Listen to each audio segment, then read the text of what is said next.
Peace. What's going on, YouTube? Today we're going to get into another entry into the Symbols of Power series, and it's going to deal with Yu Yu Hakusho and its main character Yusuke Urameshi. Now, one of the reasons I really fuck with this anime is mainly because of all the symbolism in it, and it is such a good example of spiritual and occult symbolism that I have to make multiple entries on this exact anime, on all the different characters, just to cover like all of what it covers. And it's only like 100-something episodes long, and I gotta do the same thing with Kingdom Hearts too, but I always thought this anime was probably one of the closest to like being a perfect anime, just because of how heavy it really hits with its message, you know, in all different types of ways. And especially with Yusuke, he's the main character, and it's like he's literally meant to be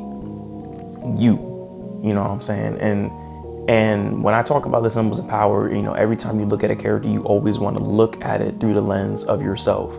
And the cool thing about Yusuke is just how apparently human he seems. You know what I'm saying? When the story first starts off, like, he's just a selfish ass nigga. You know, he doesn't want to do anything for nobody else. He's always getting into fights, you know what I'm saying?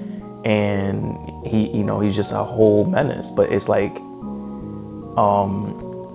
that's who we all are at the end of the day. You know, we're always about ourselves. And so like the reason why they really portray him before he dies in the first or second episode, you know what I'm saying, as just like an overall, you know, jerk, you know, and they show, you know, just how shitty his life is at home. You know, his mom's an alcoholic, his dad's not in the picture, you know what I'm saying?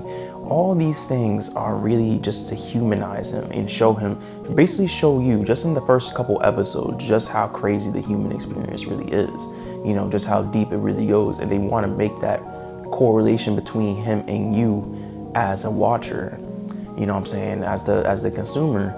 And they build all that up just to kill him in the first episode, you know what I'm saying?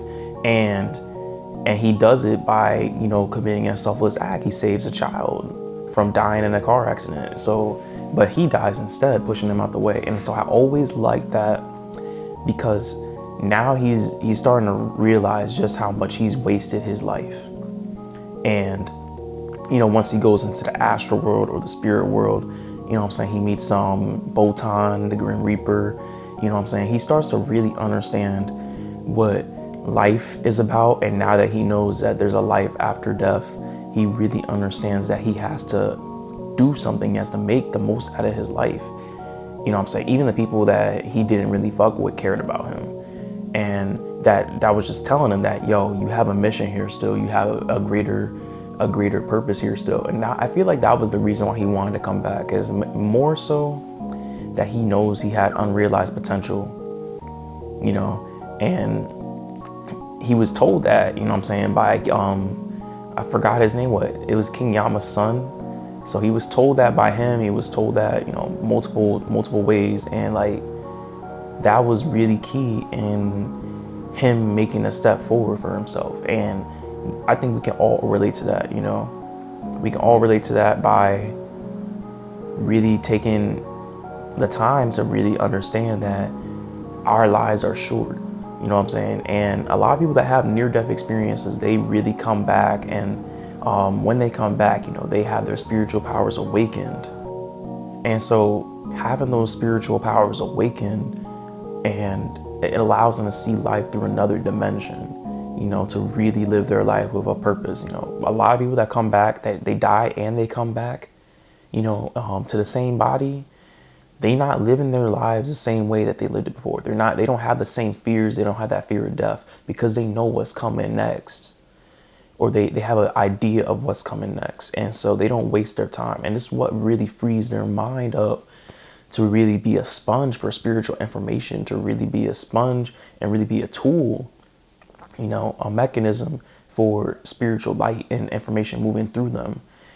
This is why these people, they perform miracles and shit, or, you know, like they really, their psychic abilities are heightened. And that same exact thing happens to Yusuke as well.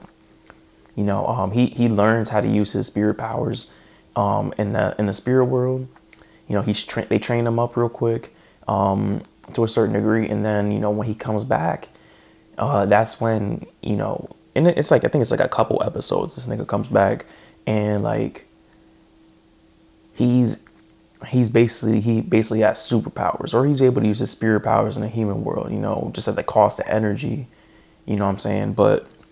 And it's like, it's showing you that these things, they're all available in you if you really apply yourself, so he takes the time and he does that spiritual work.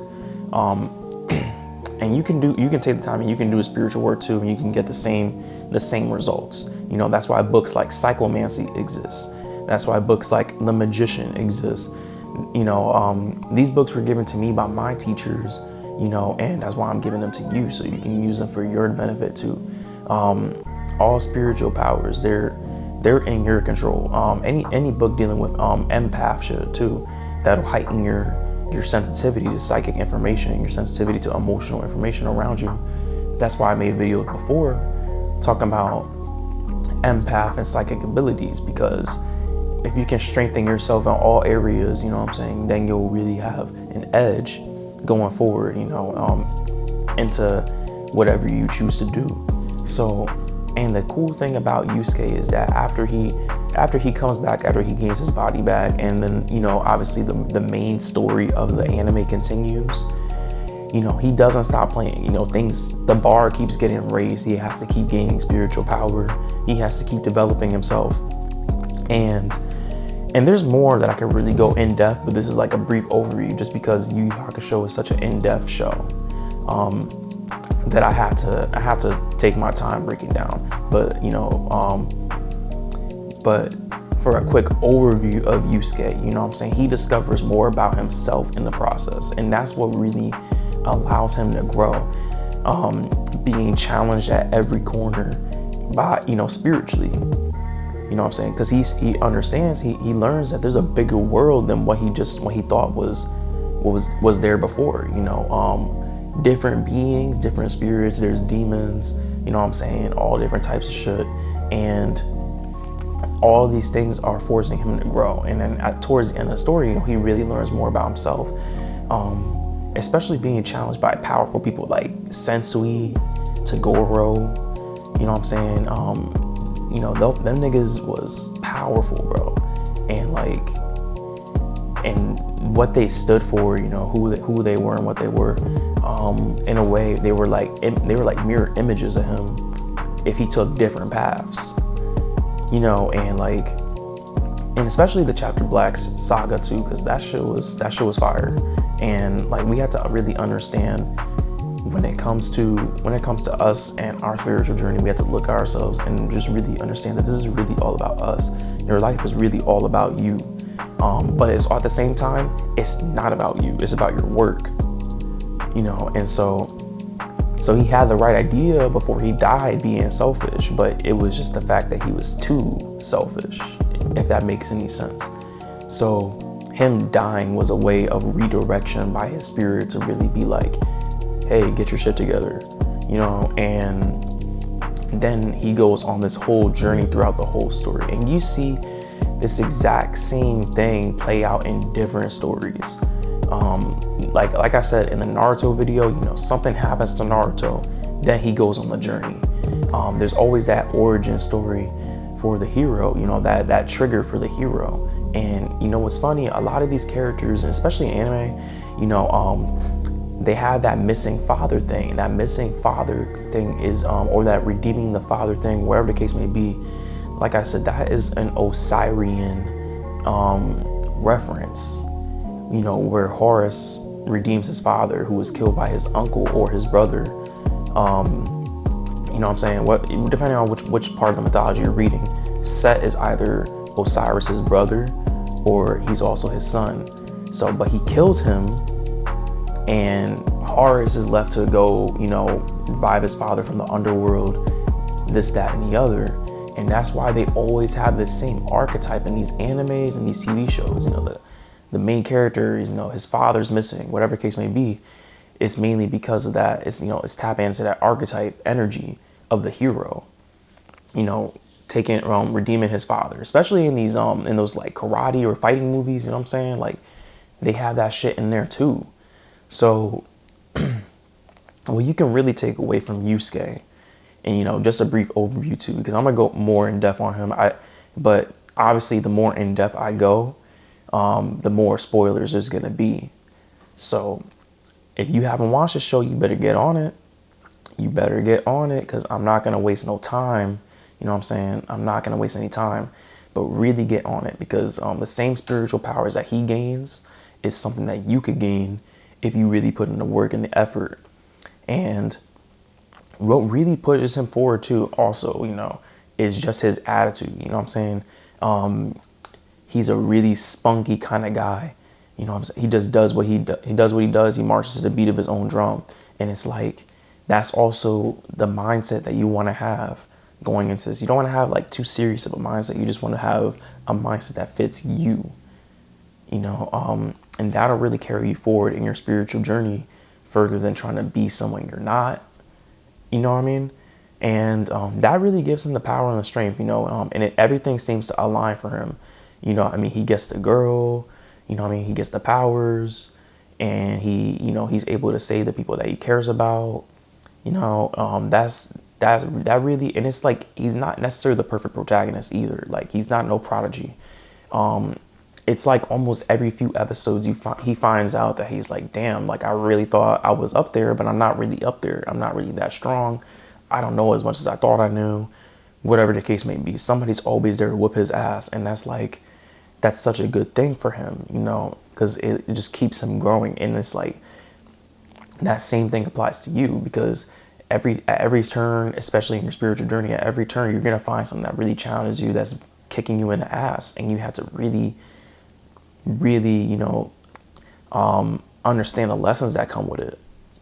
And that's the cool thing about Yusuke, because he always takes the lessons and he uses it to move forward. He does have a little bit of plot armor, but he is the main character, so you got to give him credit. All right, but other than that, take those same things and really apply it. And obviously, take those books into consideration, watch the anime, and just really see what you can pull out of it. And just really, really take a look, start looking into anything dealing with astral travel too in the spirit world. I'm gonna link as many books as I've read on it, like Astral Dynamics and stuff like that. I'm gonna link that in the description too. That way you can just go ahead and start to really prepare yourself, I say, and move forward using these archetypes and these concepts, and really applying them to your life and seeing what you can get out of it. Because obviously, once they show it in a TV show, they're trying to tell you, of a different reality that you can experience, of different things that you can experience. None of these things, there's nothing new under the sun. You know what I'm saying? It's just whether or not you're informed that really gives you an edge going forward in your journey. So that's the first entry on Yusuke. There's going to be more in the future. I hope you get something out of it, and peace.